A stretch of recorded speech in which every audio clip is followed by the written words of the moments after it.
It is interesting to note, and a little bit sad, that it seems that each and every story or show that is out in the modern age tries so hard to come to the same conclusion.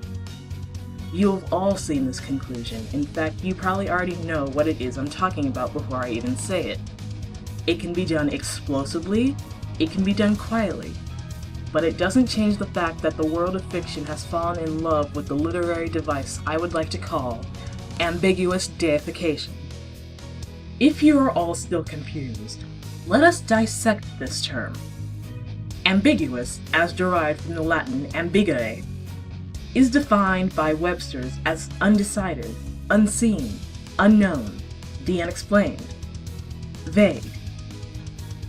Deification, first coined in the 14th century, means to deify.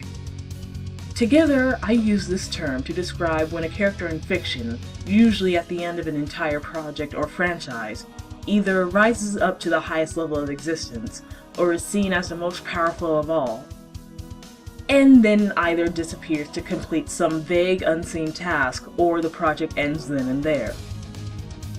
Is it my goal to out the negatives of this literary device? No. It is through this device that we, as a society, have the concept of gods and the celestial beings reigning over us. However, I do want to shine a light on some notable examples where it has been used. Whether these examples used it to their fullest potential, that remains to be seen. Let's go to the earliest example we can find, Jesus Christ of the Judeo-Christian faith system, who was crucified and sealed away in a tomb for 3 days before he rose from the grave. Mark 16, verse 19 of the Bible states, "So then after the Lord had spoken to them, he was received up into heaven, and sat on the right hand of God." However, it was only after Jesus had gone through trials that inevitably led him to a torturous amount of pain in the form of his crucifixion that he was able to ascend to be a heavenly figure, the symbol of Christianity, a god, even a deity. If I may make a jump from influential literature to more modern stakes, we can now look at the case of Aslan the Great Lion from C.S. Lewis's Narnia books. To those who don't know, Lewis wrote Aslan as a Christ-esque figure. Henceforth, his deification isn't that unexpected. He is slain by the White Witch in exchange for the character Edmund's life, but due to a deeper magic from before the dawn of time, he is resurrected, and after helping in the final battle of the first novel, his influences in the series are more obscure, like those of a god. On the topic of lions, we can also hop over to Disney's The Lion King. After Mufasa is killed by his brother Scar, we don't see him again until Simba is grown up, where he appears as a spiritual figure who advises Simba from afar. Even the way he appears in the clouds in the midst of the storm, he has an ethereal appearance about him.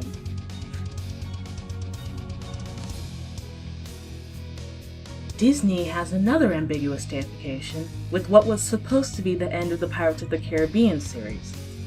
At the end of the third film, At World's End, Will Turner is mortally stabbed by Davy Jones. Jack Sparrow, who had wanted to kill Jones for his own immortality, instead guides Will to do it and save himself from death. However, with Jones dead, Will's father carves out his heart and places it inside of the dead man's chest, granting him the position of a psychopomp, which, as silly as it sounds, is an actual name for deities of Greek lore that would guide souls to the afterlife. And Will himself practically disappears from normal thought, only coming to visit Elizabeth and his son once every 10 years. Alan Moore's graphic novel Watchmen chose to do this with the character of Dr. Manhattan. He actually achieves deification not once, but twice. As John Osterman, his physical body is destroyed through an accident during a nuclear physics experiment, but his intellect returns in the form of Dr. Manhattan. In his second deification, he leaves the Earth near the end of the Watchmen story with the intention of creating a new species of life, attaining the true status of a god. The case of one Harry Potter is a somewhat relative case. Throughout the Harry Potter series, there was a prophecy that stated that either Voldemort, the villain, would kill Harry, or vice versa. It could be said that, obviously, since Harry defeated the world's most vicious wizard, he is seen as the highest magical force in the world. However, he doesn't flaunt it, or he doesn't really want to be worshipped for it. He just settles down with Ginny and starts a family. That's it. In Richard Adams' novel Watership Down, the protagonist Hazel, during his final days of life, is visited by the visage of the ancient rabbit hero El Herrera, who, in return for all the hardships and great deeds Hazel endured throughout his life, offers him to join his Ausla, his troop of rabbits. Hazel accepts, and after allowing his spirit to leave his body, joins El Herrera in the next plane of existence.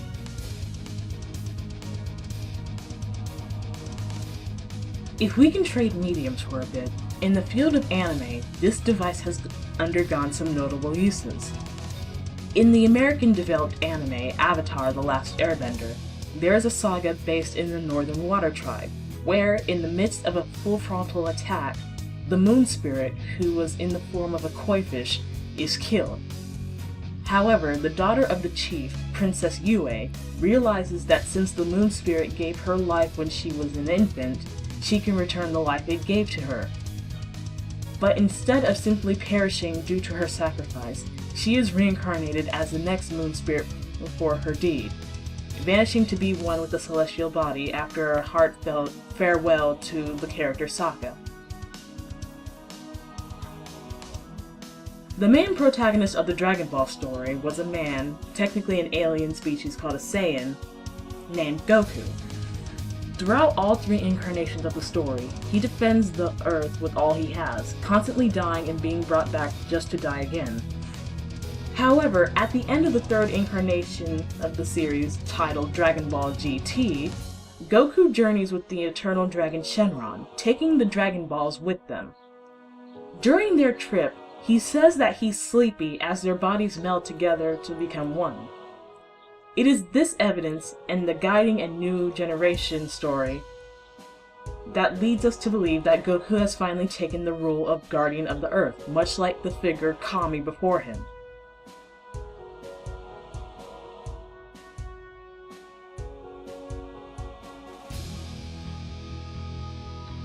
Spreading hope is one of the responsibilities of a godlike figure. I would imagine that many people would agree on this. Case in point, the character Madoka Kaname from Puella Magi Madoka Magica. The whole series in of itself is a study on what one would give up for power and what they would do with the possession and consequences of said power. But in the midst of the entire story, only Madoka had the heart to wish for power on a selfless scale. Since magical girls in this universe are constantly seeking a way to not let their souls become corrupted and turn them into the monsters known as witches, a fate that befell Madoka's friend Sayaka, Madoka takes up the power of a magical girl by wishing to remove all witches and all traces of witches from the entire known universe. In doing so, she becomes the goddess of all magical girls and the personification of hope itself. However, she sacrifices the life that she's ever known, since to remove every single witch, She removes herself from the common plane of existence so that she can keep up her work for eternity. Even her own family doesn't remember that she ever existed from this.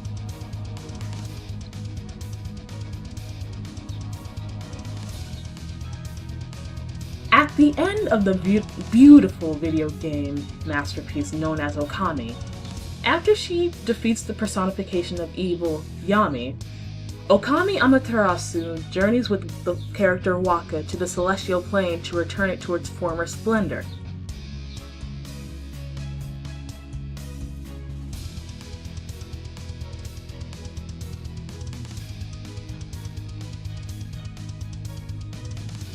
Another beautiful game with this literary device is that of the game Journey. As the title states, your character is on a journey that, throughout the majority of the game, we don't know the conclusion of. However, near the end of the game, while trying to climb the summit of a large mountain, your character actually freezes to death.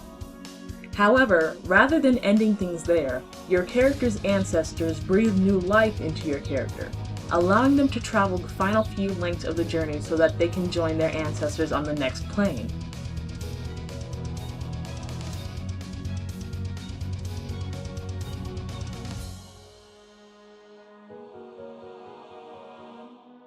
The story ending with the character walking into a blinding light.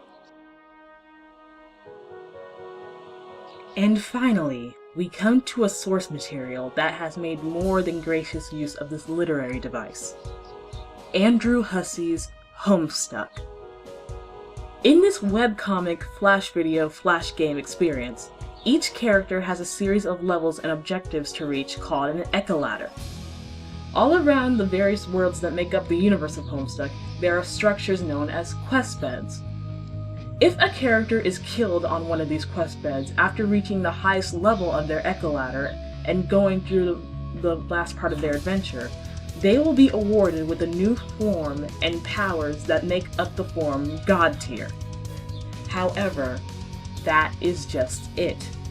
A character has to die.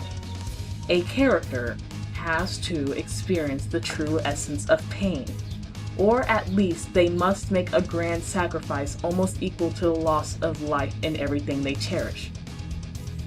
Andrew Hussey's use of ambiguous deification is one of the best modern day examples because it follows the belief that one must work hard, struggle, even lose their lives before they can label themselves as the highest and greatest of all. John Egbert was slain on his quest bed, thus becoming the heir of breath. Jade Harley was killed by a meteor twice before Bec Noir lay her corpse on her quest bed, transforming her into the Witch of Space.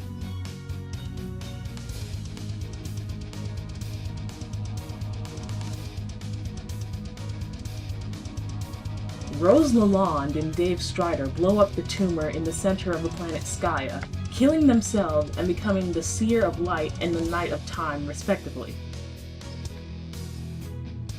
All of these characters that I have mentioned have worked hard, have sacrificed, and have even vanished after quelling a great conflict.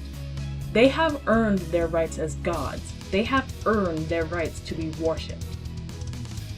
But in all this talk of deities and honorable godlike figures, I can't help as to think that we're forgetting someone. 3 someones, in fact. Who are they? Ah yes, the 3 examples of ambiguous deification gone wrong. Shoku Warrior Raimundo, Fairy of the Dragonfire Bloom, and Princess of Magic Twilight Sparkle. In the Italian magical girl series, The Winx CLub, the character Bloom goes through 3 seasons and story arcs of character development, helping those around her with her newfound inherited power until she undertakes the trial to gain her Enchantix ability on the island of dragons known as Pyros. It is after selflessly taking care of an infant dragon in this barren, desolate wasteland that she is gifted with her highest level of power, which, coincidentally, is the highest power a fairy can obtain in this universe. However, rather than just bask in glory, she wants nothing more than to use her power to find her birth parents, the story ending on an ambiguous note of her vowing to do so. Until Igneostrafi, the creator of the series, decided to toss the 25th rule of the artist's creed out the window and continue an already completed story for 3 more painfully strained seasons, destroying Bloom's character and turning her into a vapid schoolgirl who remembers nothing of her noble goals.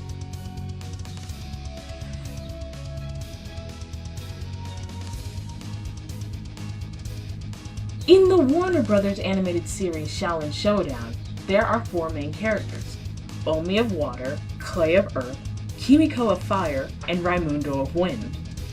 The series starts off with the character Omi, who, for all intents and purposes, seems like he is the most suited for a reward.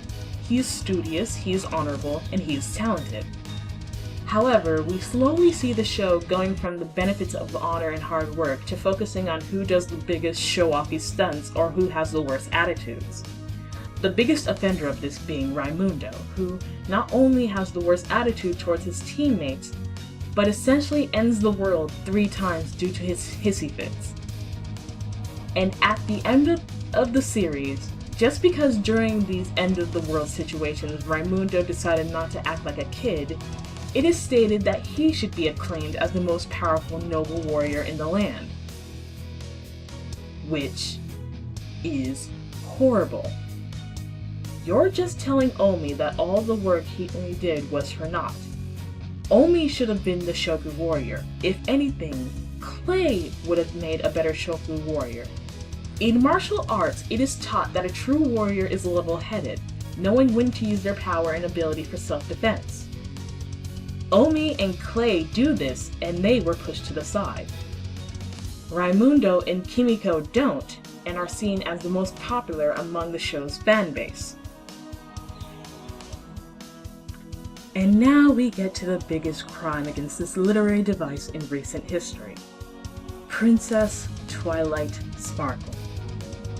In a series of events that would seem better placed in the diary of a malicious school student, the unicorn from Hasbro's My Little Pony Friendship is Magic is given a book of experimental spells from her teacher's former student, Starswirl the Bearded, to investigate.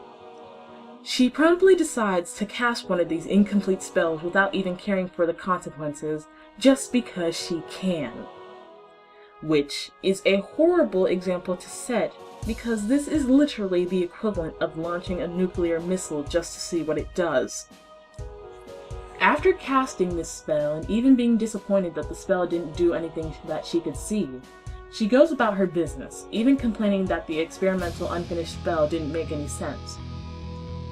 It is not until the next day that she realizes the spell she cast effectively ruined the lives of all her friends. She has a whole sequence where it appears that she's upset about these occurrences, but that's a grand illusion. Twilight isn't upset that she's causing trouble for her friends and those around her. Twilight is upset that she messed up and that this could potentially get back to Celestia, hindering her status as the God Empress's student. And what happens next? Twilight haphazardly rushes out to fix the mess that she herself made, is cheered for it as if the trouble she caused never even existed, and is eventually granted not only royal standing for this, but immortality and Equestria's greatest power by essentially being named Equestria's Goddess of Magic. But one may argue that the deification of one Twilight Sparkle did follow Ambiguous' deification right, that Twilight did go through some sort of suffering for her reward. Except that it didn't. When Twilight finishes the spell of Starswirl the Bearded, she isn't killed. The transport of one individual to Celestia's Hall of Memory is immensely powerful magic. There's even evidence of said magic in the form of the magic-shaped scorch marks on the floor of the library. Twilight didn't go through any pain to become an Alicorn. The gist of it was, you did something stupid, you realize you did something stupid, you fixed said stupid thing, God.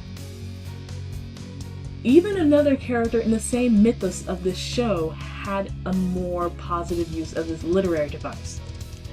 Princess Cadance, as revealed by the books recently released to give some more insight to the story, was originally a simple Pegasus. It was not until she nearly lost her life in the name of true love that Celestia bestowed upon her the position of princess and goddess of love. Twilight sacrificed nothing. These three figures have sacrificed nothing, yet they have been rewarded so highly. This is ambiguous deification at its worst. However, I ask you to notice something. Doesn't it seem ironic that the shows that use ambiguous deification in the proper way, showing that the best rewards in life can only be found through struggle, toil, and self-sacrifice, are aimed at teenagers and adults, whereas the shows that promote the exact opposites, that lying, tormenting, and cheating your way to the top will forever be held in high esteem, are aimed at children. One could argue that perhaps this is to remind adults and teenagers that one has to work hard and struggle to get through this world. However, by that age, it is too late. That is the equivalent of telling someone who has been smoking for 10 years to stop, or it will in fact kill them. They already know this, and 10 to an even, they will not care. The same can be said here. When a child grows up with their media promoting the idea that they can lie, cheat, steal, manipulate, torture, act out, and they will still be rewarded, when ambiguous deification is used wrong, we are succeeding in ruining our growing generations. It is amazing how people are wondering why there's so much bullying, so much fighting, so much violence in our youth recently, when the answer is staring at you right in the face. You are encouraging this. You are raising a new slew of sociopaths, and you're still wondering why your children are acting this way. However, you don't see this. You just listen to all this evidence, all this criticism, and you will still ignore it. So perhaps ambiguous deification doesn't need to be enacted correctly. After all, even some of those holding the highest offices in the world wouldn't be there if it weren't for people shrugging off the detrimental aspect of glorifying the corrupt. So doing this every once in a while can't pose any harm. Isn't that right, Your Holiness? Ade parvum magnus acreviserit. Corruptio optimi pessima.